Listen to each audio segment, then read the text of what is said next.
Welcome back to my channel. In this video I wanted to discuss a growing trend that is happening within our society today, and it's called MGTOW, MGTOW, which stands for Men Going Their Own Way. Now, I've been doing a lot of research on this through YouTube, frankly. I get a lot of strange videos, and one day, 6 months ago or so, this video came up talking about MGTOW, and I was like, what is that? I click on it, and it opened a whole new door that I did not anticipate learning about. So essentially, Men Going Their Own Way is, you can start to get the idea of what this is about. Essentially what's going on is this is in direct response to how society is raising up women and men too to be more independent. That's one. And to be equal, that everyone is equal and everyone is has rights and all these kinds of things. So men going their own way is, a lot of people are seeing how women treat men. Some of these men see how other men are treated within the divorce court, for example. So if you did not know this, the divorce court highly regards the female perspective. So for example, if you're a man and you were once married and you're getting divorced, and your wife is wanting sole custody of the children, and you have custody, every other weekend, for example, or no custody at all, the court system is biased towards the mothers. And we see this in society with feminism and how women are kind of berating other men, calling them pigs, calling them, whatever. And they're looking, ultimately, these feminists are looking to have equality across the board, when in actuality, this is not the case. God has designed us with distinct roles, distinct purposes that are different from each other, not even including the biological differences that are between men and women. So men are more logic-based. Women are more emotion-based. That's just one, right? And then the physical differences, obviously, are another. And on it goes. And so these men see other men getting just completely annihilated within the courts, where they owe child support, they owe alimony, and they hardly get to see their children.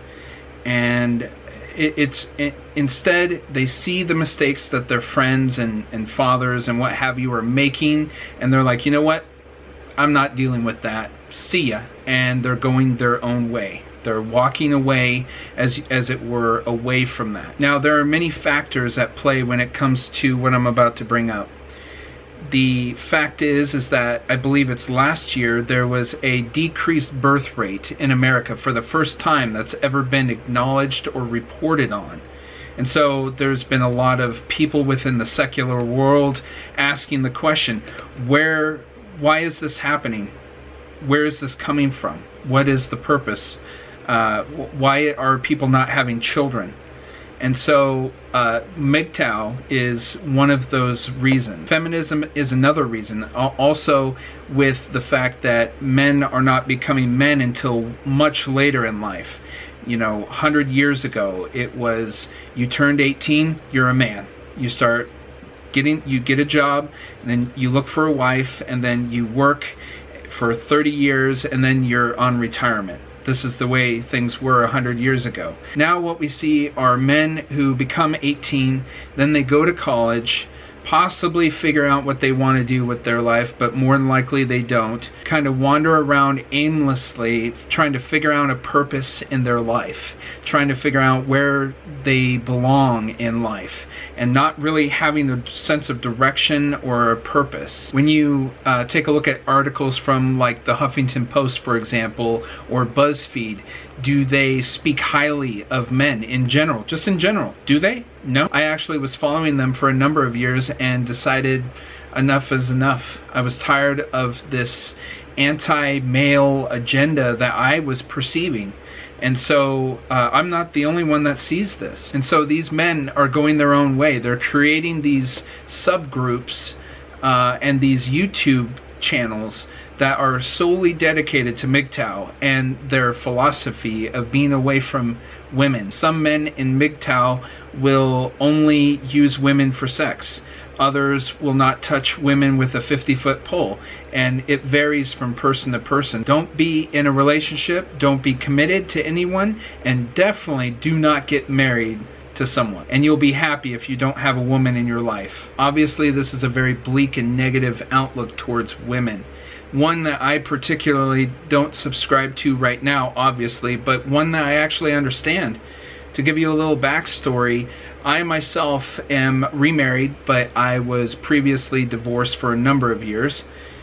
But in the process of getting divorced, it was a nightmare. Many thousands of dollars in lawyer bills, and I went through several lawyers before I was able to finally, after over 3 years and court dates that were always pushed back, my ex-wife and I were able to come to some sort of an agreement, which meant that we had 50-50 sole custody, where I have the kids half of the week and she would have them the other half of the week.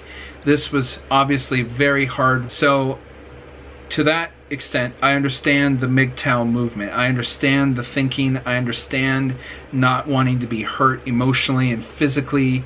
I understand that. So what should the Christian response be to these men that are deeply hurt by women? Should it be one of judgment where we look at them and say, you know what, good grief, guys, come on? Or should it be something more grace-filled, right? I understand where you're coming from, but I also understand the Bible and what God has to say about us as individuals and together. God made us each in His image. And also, the woman is supposed to be our helpmate, someone who comes alongside us and not dictate to us, not boss us around, but works with us to the betterment of our relationship with God and with each other. This is how it was originally designed to be with Adam and Eve. I understand what you guys are going through. I really do. But I also want you to think about a different perspective, a different way of thinking. Open your mind up to the possibility that not all women are out for your money. Not all women are selfish. Not all women are going to, boss you around. Instead, I encourage you to read the Bible. Read what it has to say about individual worth, about what you're worth, not only to other people, but in God's eyes. God has a lot to say about you men, and also about women, and what He thinks of you. And honestly, He loves you. So I ask that you just consider the possibility that not all women are going to be out for your money.